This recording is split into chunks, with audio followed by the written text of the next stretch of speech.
jeter une maille serrée, un granit et c'est parti. Elle nous épile tendrement ces petites abeilles, toujours occupées, jamais en veille. C'est pas compliqué, on va y arriver avec notre mamie. Mamie crochet. Bonjour à tous, j'espère que vous allez bien. On se retrouve aujourd'hui, non pas pour un tuto fait de tous ces fils, ça serait quand même très compliqué, mais pour un tuto que vous m'avez beaucoup demandé sur la colorimétrie. Ça tombe bien, j'ai énormément de chance de travailler par exemple avec la safran, avec les laines du monde qui ont ce fil que j'adore, ou alors travailler là avec des fils qui viennent donc de chez Speranza, où on retrouve ces couleurs qui sont hyper tendance cette année. Alors je vais vous mettre rapidement un petit tableau que j'ai mis très longtemps à faire pour que vous puissiez avoir une colorimétrie qui est très de saison. Nous arrivons là vraiment dans la saison printemps-été et je vous ai fait donc deux tendances. Une tendance très mode qui est la tendance un petit peu boho, celle que vous verrez donc tout ce qui est sur la gauche, les 90 qui sont sur la gauche, et des tendances très été beaucoup plus classiques que vous aurez donc les 90 sur la droite. Alors, on va parler de ces fils que j'aime énormément. Pourquoi? Parce que on a vraiment des coloris qu'on ne trouve pas ailleurs. On a ces coloris marsala, on a ces coloris terracotta avec des vieux roses, des lits de vin, des couleurs des taupes, des couleurs céladon, toutes ces couleurs qui sont hyper mode. Alors, je ne sais pas si vous allez bien le voir. Là, nous sommes carrément sur un marsala. Voilà. Et qui se marie à merveille. Vous voyez, avec, par exemple, un rouille, avec un vieux rose, avec...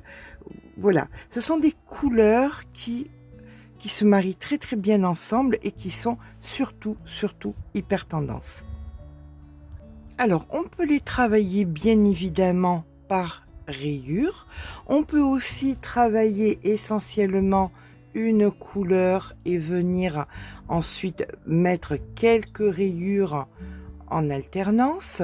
Là, j'ai choisi de vous montrer quelques fils de chez Speranza où les couleurs sont déjà mélangées. Avec là c'est un petit peu, ce sont des couleurs fortes ou alors de façon beaucoup plus douce, mais on est toujours, vous voyez, dans la même colorimétrie, cette colorimétrie qui est, je le répète, hyper tendance.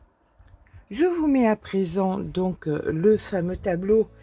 Alors vous allez voir que ce tableau est divisé donc en 6 parties, mais nous allons essentiellement avoir 2 parties, qui est la partie gauche et la partie droite, soit 90 couleurs sur votre gauche et 90 couleurs sur votre droite. Les 30 couleurs en haut à gauche sont des couleurs qui sont hyper tendance. C'est toute la colorimétrie bohème, à marier essentiellement avec de lait cru. Donc vous pouvez prendre, alors soit vous lisez les couleurs par 5, voilà, soit vous faites des choix par 5 couleurs, soit dans la ligne de 5, vous pouvez choisir 2 couleurs à marier par exemple avec de lait cru, avec un beige, ou alors les 30 couleurs d'en haut se marient entre elles. Vous pouvez prendre tout simplement le céladon, le mettre avec le marsala, le mettre avec le taupe, le mettre avec du marron, le mettre avec du canard. Toutes les 30 couleurs supérieures gauche se marient très bien entre elles. Je vous ai fait néanmoins des rangées de 5 qui se marient encore très très bien, mieux les unes avec les autres et qui peuvent vous donner, vous limiter parce que des fois, même dans ces 30 couleurs, on ne sait pas trop comment les mélanger. Donc je vous ai fait des lignes de 5 et dans ces lignes de 5, comme je vous ai dit, vous pouvez en prendre 2, 3, 4 ou alors les 5 et dans ces lignes, toutes les couleurs matchent super bien, même si elles sont parfois assez différentes. On va prendre la ligne où il y a le vert qui est un petit peu canard avec le céladon et où vous avez le saumon et cette espèce d'orange saumon un peu foncé, cette ligne-là match très très bien ensemble. Donc ça c'est un petit peu la tendance bohème, boho, pardon, en haut, les 30 d'en haut, c'est un petit peu la tendance boho. Sous les mots couleur mode, vous avez sur le côté gauche toujours 90 couleurs qui sont aussi encore une fois très tendance. Alors celles qui sont sur la droite, ce n'est pas qu'elles ne sont pas tendance, c'est que ce sont des couleurs d'été tout simplement. Celles qui se trouvent à gauche sont vraiment des couleurs qui sont assez à la mode. Là vous avez donc des couleurs tendance mais plutôt dans les tons pastels pour celles qui n'aiment pas, qui sont un petit peu comme moi, un petit peu frileuses sur les couleurs.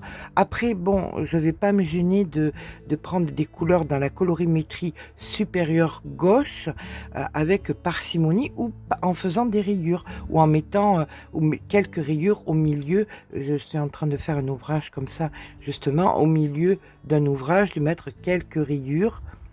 Voilà. Alors après, comme je vous disais, au milieu à gauche, vous avez 30 couleurs qui sont pastels et qui matchent toutes les unes avec les autres. Toujours pareil, vous pouvez les travailler par 2, par 3. Là, vous en avez 30 qui se travaillent aussi par ligne, ou alors vous pouvez en prendre 10, 12 et puis faire des rayures avec. Ces 30-là matchent très bien ensemble. Alors après, en bas, vous avez des couleurs qui sont un petit peu plus fortes, des couleurs qui sont toujours dans la tendance, qui sont un petit peu plus plage avec des bleus et des sables. Vous avez toujours du marsala, vous avez toujours des rouilles. Et ces 30 couleurs-là, incroyablement match très très bien ensemble. Un marsala avec un bleu. Alors on n'a pas de bleu canard dans cette colorimétrie là. Le bleu canard, ça va un petit peu mieux avec les couleurs un petit peu plus bohèmes. Mais toute cette colorimétrie qui est un petit peu plus forte match très très bien ensemble. Si vous êtes fan de bleu, bien vous pouvez très bien mélanger des bleus avec des saumons. Ça match très très bien aussi. On va parler maintenant de la couleur qui se trouve, des 90 couleurs qui se trouvent plus donc sur la droite. Eh bien, toutes ces couleurs, ce sont des couleurs très été. Vous avez les 30 qui sont en haut.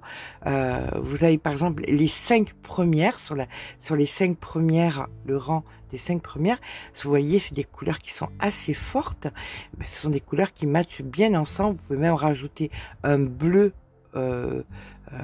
canard à l'intérieur. De toute façon, c'est toujours pareil, hein. Vous avez le système des 30 couleurs qui matchent ensemble, mais je vous ai mis les couleurs par 5. Vous pouvez les utiliser par 2, par rang, par 2 par exemple, par 3, par 4 ou par 5. Donc voilà, c'est simplement pour vous faciliter le travail. Vous pouvez les piocher dans vos pelotes, de vous dire bon j'ai ça, j'ai pas ça, et puis tout simplement peut-être racheter la couleur qui est manquante pour que ça donne les teintes qui matchent bien ensemble. Eh bien, c'est pareil pour le second lot de 30 sur votre droite, qui peut sembler moins harmonieux parce qu'il y a des couleurs qui semblent ne pas matcher ensemble et pourtant vous prenez l'avant-dernière ligne de droite, là où on a un gris, une espèce de saumon très clair, un bleu, un gris bleuté, c'est un petit peu le gris bleuté, très un petit peu céladon et cette espèce de framboise, et ben, ça matche quand même bien ensemble. Si on fait un vêtement avec ces 5 couleurs-là, ça peut matcher, mais vous pouvez en retirer une et ça matchera tout aussi bien. Voilà, et vous avez ensuite les 30 d'en bas qui sont beaucoup plus, des couleurs beaucoup plus tendres, beaucoup plus habituelles, assez floral avec ces roses, avec ces marrons dans les coloris. Et c'est toujours pareil, ces 30 couleurs matchent ensemble. Voilà. Eh bien, écoutez, j'espère que ça vous donnera des idées. Des fois, on se retrouve avec des pelotes orphelines, on se dit: «Mon Dieu, je ne sais pas quoi en faire». Bah, tout simplement, même si c'est pas la même, marque, qu'une autre, mais on peut la mettre. C'est pas moche non plus de mélanger des épaisseurs de fil du moment où les couleurs matchent bien ensemble. C'est pas très grave. Ça peut donner du relief aussi à un ouvrage.